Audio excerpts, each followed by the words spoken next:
Assalamualaikum warahmatullahi wabarakatuh.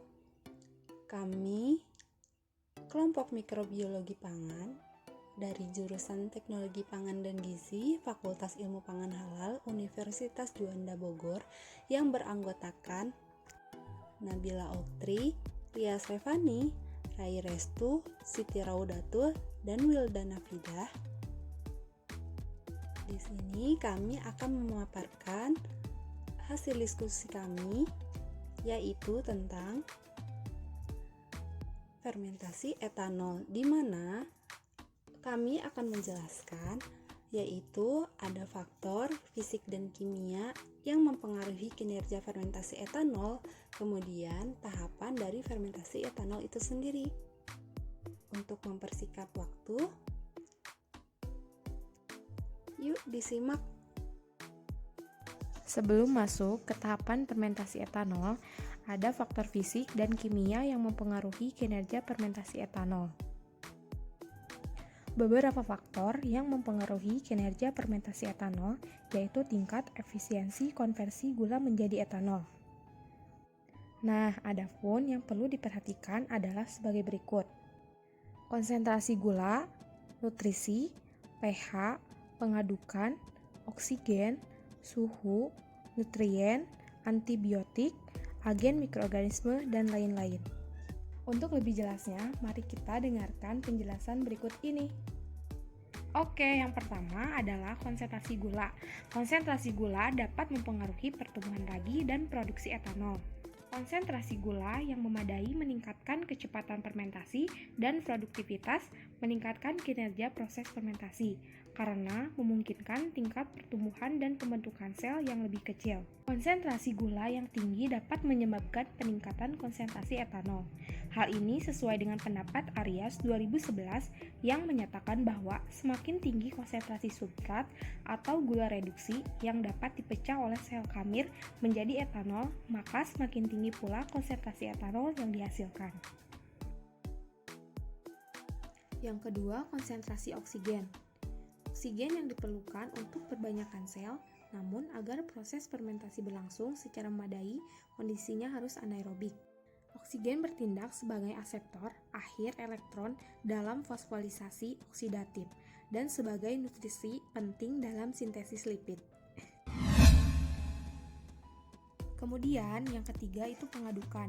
Pengadukan mekanis adalah salah satu operasi terpenting dalam fermentasi etanol industri yang membawa serangkaian manfaat seperti 1. Tingkat suhu yang lebih rendah, 2. Pencegahan pembentukan endapan tangki fermentasi, 3. Waktu fermentasi yang lebih rendah, 4. Keluaran etanol yang lebih tinggi, 5. Efisiensi fermentasi yang lebih tinggi dalam proses secara keseluruhan, 6. Keseragaman tinggi dari keluaran, 7. Kinerja sentrifugal yang lebih baik, 8. Sampel yang lebih representatif, 9. Viabilitas sel yang lebih baik. Pengadukan mekanis, jika dilakukan secara memadai, adalah bentuk terbaik dari higienisasi lingkungan fermentasi, baik dalam pengumpanan batch maupun proses berkelanjutan yang dilakukan dengan sel bebas. Menurut Dita dan Nanda tahun 2009, kecepatan pengadukan berpengaruh terhadap konsentrasi etanol. Faktor yang mempengaruhi proses fermentasi etanol dalam bioreaktor tangki berpengaduk adalah pengadukan. Pengadukan berfungsi untuk meratakan kontak sel dan substrat, menjaga agar mikroorganisme tidak mengendap di bawah dan meratakan temperatur di seluruh bagian bioreaktor. Selanjutnya suhu. Suhu biasanya dikontrol melalui penggunaan penukar panas pelat yang dipasang di sekitar fermentor. Fermentor adalah tangki atau wadah di mana di dalamnya seluruh sel mikroba mengubah bahan dasar menjadi produk biokimia dengan atau tanpa produk sampingan. Fermentor sering juga disebut dengan bioreaktor. Fungsi dasar dari fermentor adalah menyediakan kondisi lingkungan yang cocok bagi mikroba di dalamnya untuk menghasilkan biomasa, metabolit, dan sebagainya.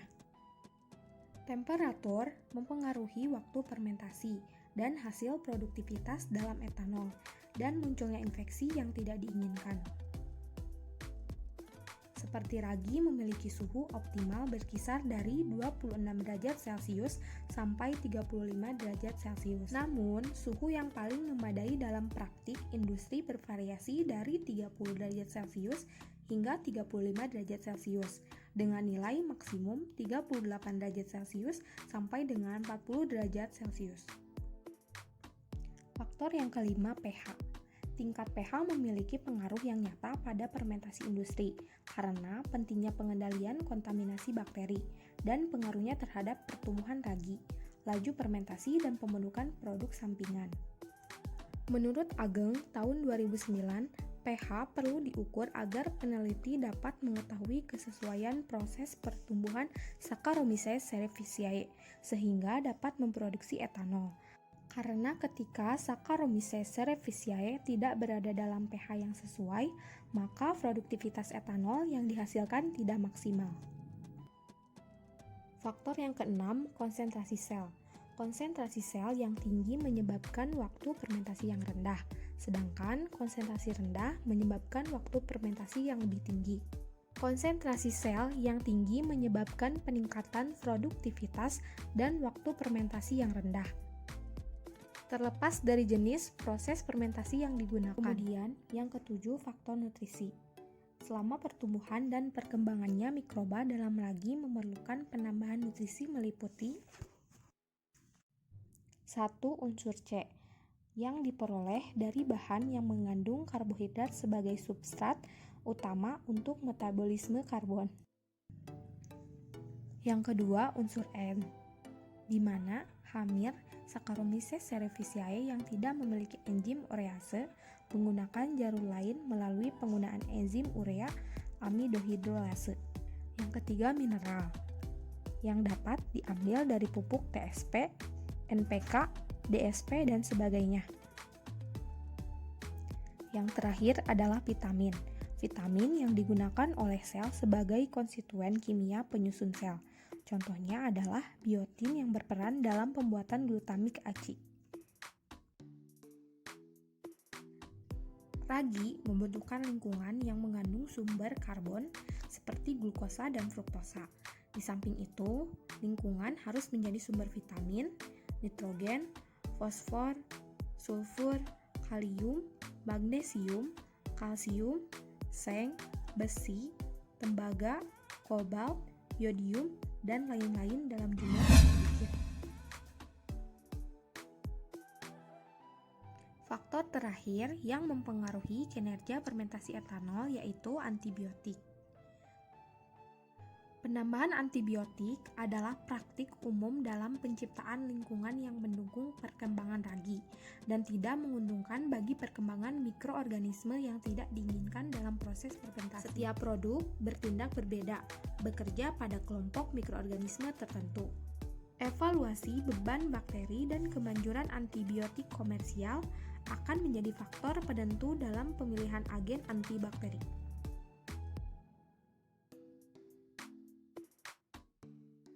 Nah, setelah mendengar penjelasan tentang faktor fisik dan kimia yang mempengaruhi kinerja fermentasi etanol, mari masuk ke dalam tahapan fermentasi etanol. Fermentasi etanol adalah proses biologi yang melibatkan mikroorganisme untuk mengubah bahan organik menjadi komponen sederhana. Selama proses fermentasi, mikroorganisme memproduksi enzim untuk menghidrolisis substrat menjadi komponen sederhana atau gula, selanjutnya mengubah menjadi etanol. Beberapa penelitian melaporkan bahwa produksi etanol yaitu dengan menggunakan mikroorganisme seperti kapang, kamir, dan bakteri. Saccharomyces cerevisiae inilah yang sering digunakan dalam proses fermentasi. Kamir ini dapat tumbuh di media yang mengandung gula sederhana seperti glukosa, fruktosa, dan mannose menurut Lin dan Tanaka di tahun 2005. Oke, proses fermentasi terdiri atas glikolisis dan reaksi yang menghasilkan NAD+ melalui transfer elektron dari NADH ke piruvat. Kemudian, apa itu glikolisis? Glikolisis merupakan proses pengubahan satu molekul glukosa menjadi dua molekul pirufat. Menurut Campbell DKK, tahun 2002, langkah pertama yaitu dengan melepaskan karbon dioksida dari pirufat, selanjutnya diubah menjadi senyawa asetaldehida berkarbon 2. Langkah kedua, asetaldehida direduksi oleh NADH menjadi etanol. Setelah penambahan inokulum ragi, kemas, fermentasi etanol dimulai. Dibagi untuk tujuan klasifikasi menjadi 3 tahap yang berbeda, yang disebut dengan tahap pendahuluan, tahap utama atau turmoil, dan tahap akhir atau pelengkap. Untuk lebih jelasnya, yang pertama adalah tahap pendahuluan, yang dimulai dengan kontak awal antara kamir dan karusan, ditandai dengan dominasi perkalian sel, dengan sedikit pelepasan karbon dioksida, sedikit pembentukan busa, sedikit peningkatan suhu di lingkungan fermentasi, dan sedikit pembentukan etanol. Tahap ini berumur pendek dan tergantung pada jenis fermentasi etanol. Ini adalah tahap di mana ragi beradaptasi dengan lingkungan. Lanjut ke tahap utama ditandai dengan produksi etanol, karbon dioksida, dan panas yang intens yang paling tahan lama dari ketiganya. Pada tahap ini terjadi pembentukan busa, peningkatan tingkat keasaman, dan penurunan kepadatan lingkungan sebagai konsekuensi dari konversi gula menjadi etanol. Untuk mengontrol peningkatan suhu yang cepat di lingkungan fermentasi, penukar panas pelat sering digunakan dalam fermentasi etanol pada skala industri. Pada tahap komplementer, pelepasan CO2 berkurang dengan lebih sedikit pengadukan lingkungan dan penurunan suhu sebagai konsekuensi dari akhir pasokan gula yang dapat difermentasi. Pada akhir tahap ini, permukaan lingkungan muncul tanpa diaduk dan bebas buih.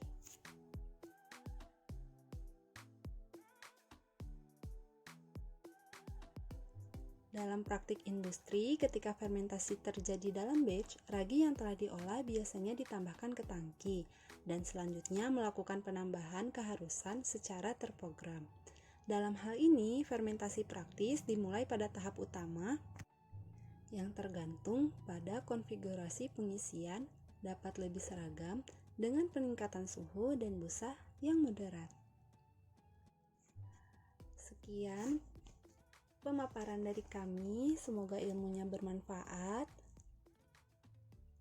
Jika ada pertanyaan, boleh DM di Instagram Mikropangan. Wassalamualaikum warahmatullahi wabarakatuh.